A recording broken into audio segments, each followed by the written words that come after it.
It started with a sound, a heavy thud, then silence.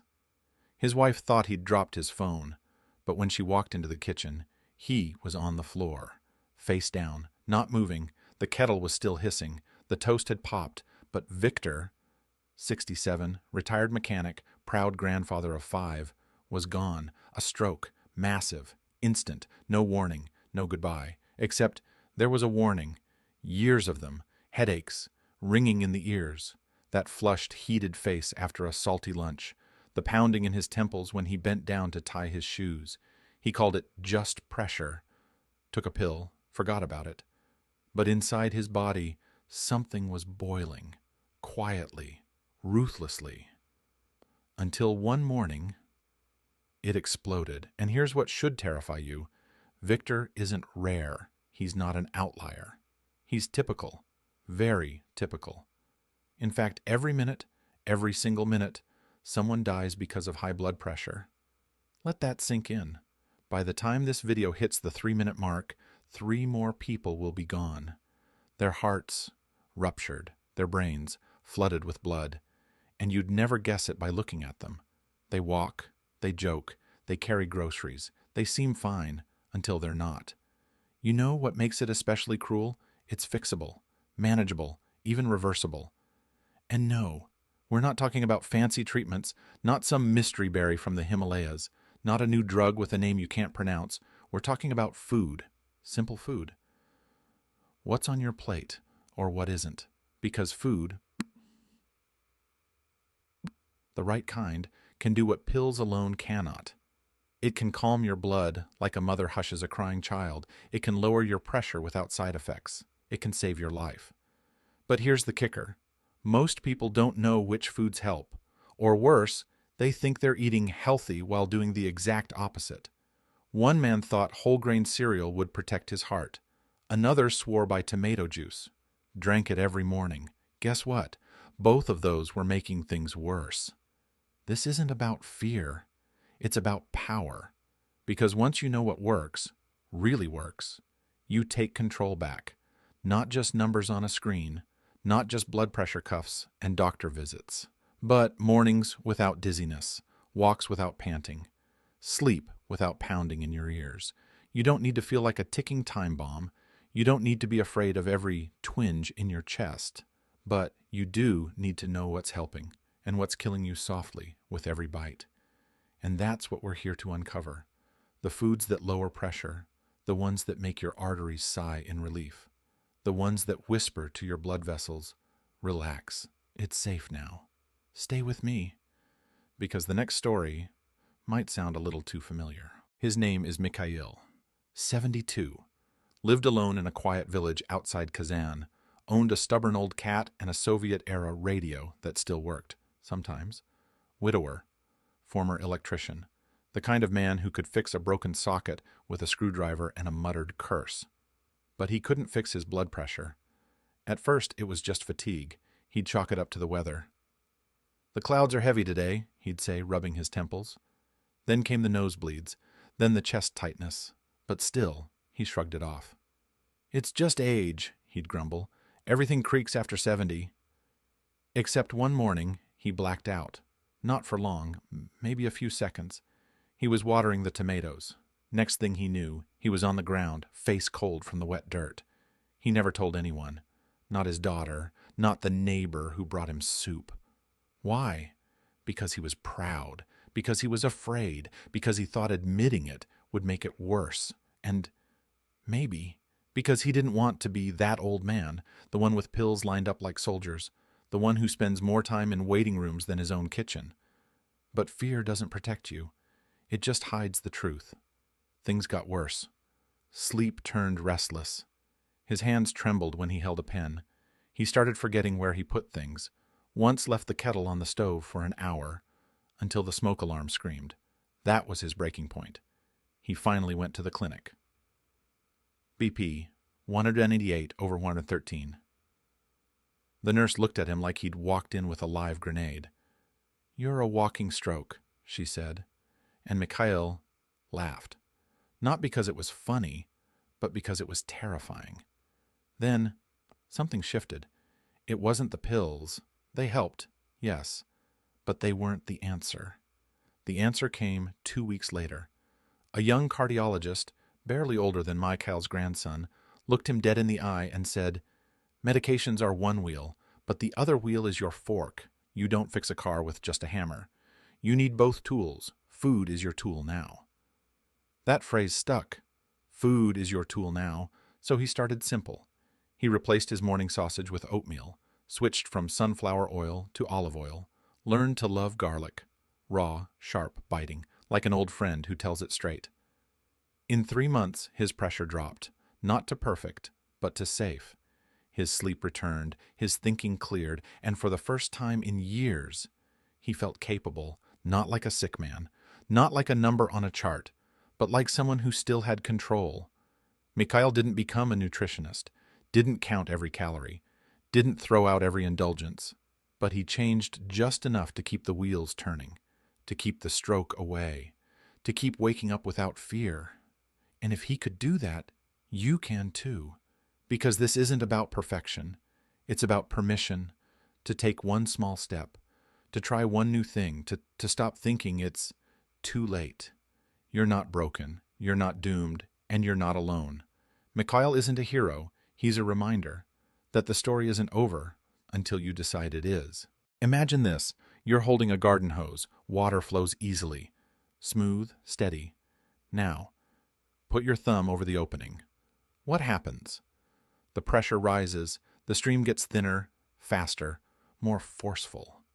Eventually, if you press too hard, the hose might burst. That's exactly what high blood pressure is, except the hose is your arteries, and the water is your blood. Now, here's the problem. As we age, the inside walls of those arteries get stiff, thick, less elastic. It's like trying to pump water through a rubber tube that turned into plastic. And what stiffens them?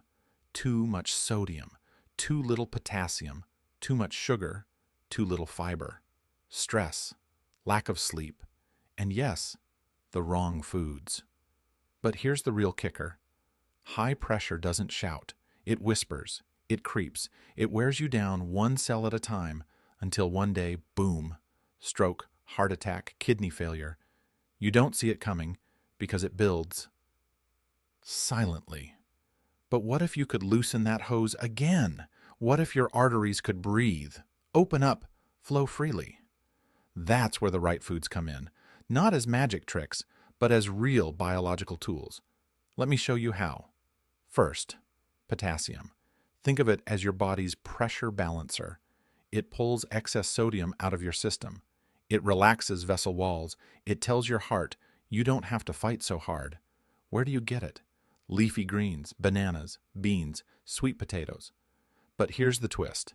Most people eat half the potassium they need and double the sodium. That's a recipe for disaster.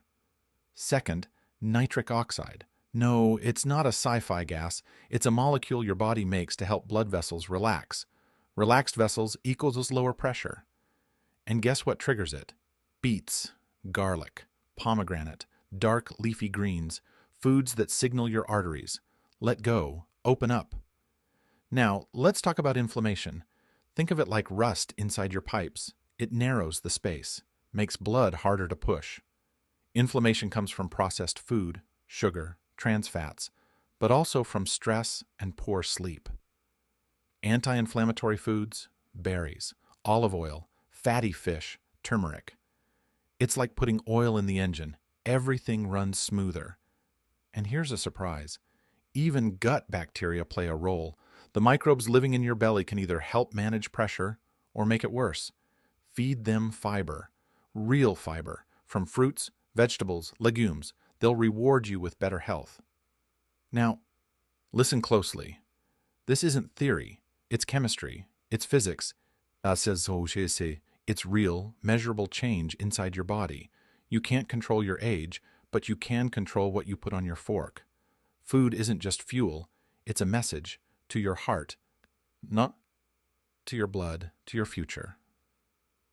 So the next time you open the fridge, ask yourself, what am I telling my body today? Because every bite writes a line in your story, and it's not too late to change the ending. Story 1. The bread trap. It was a normal breakfast, 2 slices of toast, a bit of butter, a slice of cheese, nothing fancy, nothing unhealthy, right? That's what Galena thought. 65, retired school teacher. She'd been eating the same breakfast for years because it was easy, because it felt light, but her blood pressure kept rising, despite the pills, despite the walks, and she couldn't understand why, until her doctor asked her to write down everything she ate. Everything. When she brought the list back, he circled one thing in red ink: the bread.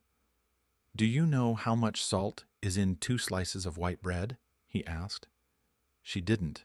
It was over 300 milligrams, before the cheese, before the butter. Every breakfast was a salt bomb. You see, it's not the salt you shake on your food.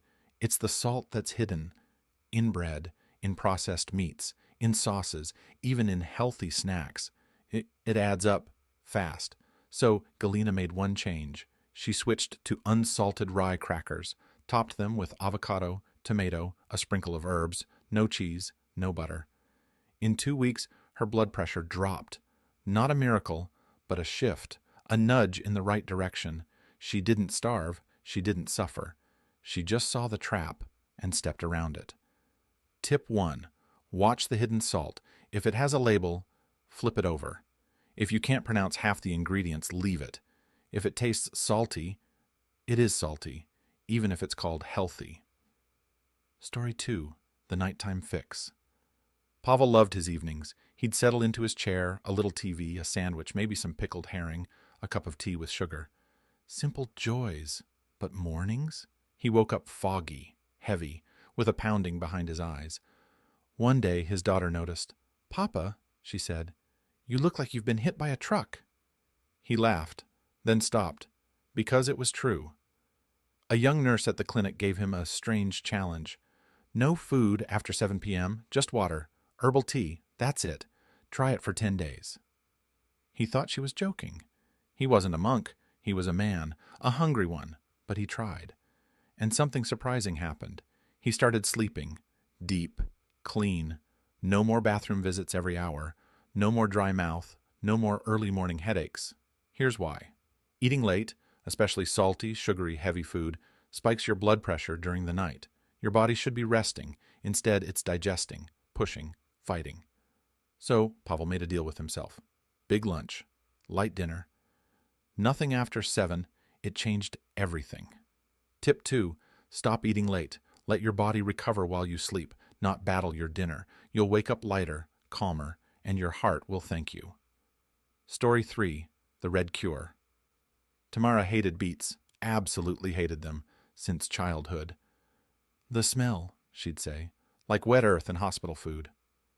But her doctor kept pushing. "Try beet juice," he said, "even half a glass a day." She rolled her eyes, ignored him for months, until one day her neighbor, a woman in her 70s who still ran her garden like a general, offered her a bright ruby-red smoothie. "What's in this?" Tamara asked, suspicious. "Beets, apple, lemon, that's it." She sipped. It wasn't bad. It was fresh, bright, different. She didn't expect much, but she kept drinking it. Within weeks, something shifted. Her pressure, which used to spike every afternoon, started staying low.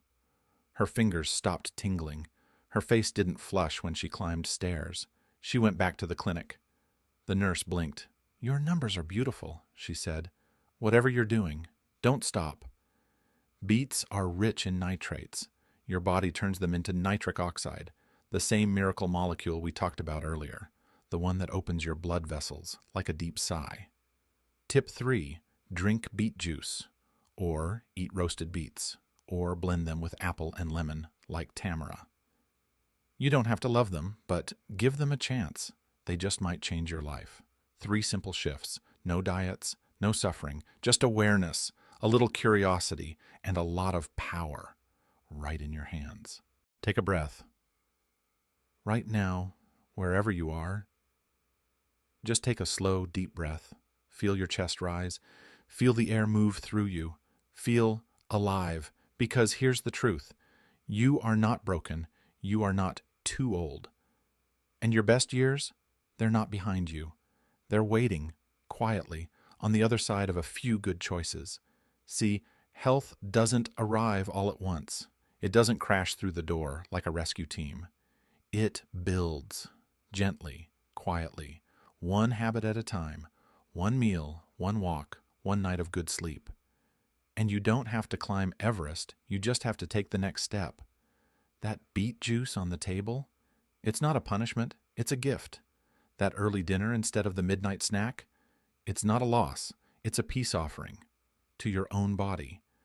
That moment when you read the back of a label and put something back on the shelf, that's you, choosing yourself. Not the pharmacy, not the waiting room, not the emergency call at 2 a.m., you. Because deep down, you already know what matters.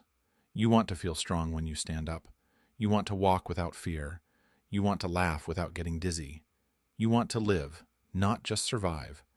And it's possible.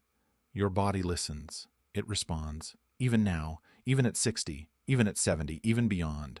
Not perfectly, not instantly, but faithfully, if you give it the chance. So here's what I ask. Tomorrow morning, when you open your eyes, don't say, I'm getting old. Say, I'm getting ready. Ready to feel lighter. Ready to take care of what's mine. Ready to keep going. Not slower, but smarter. Because your story isn't over. It's just getting to the part where you take the pen and write the ending you want with strength, with joy, with heart. Let's keep going together.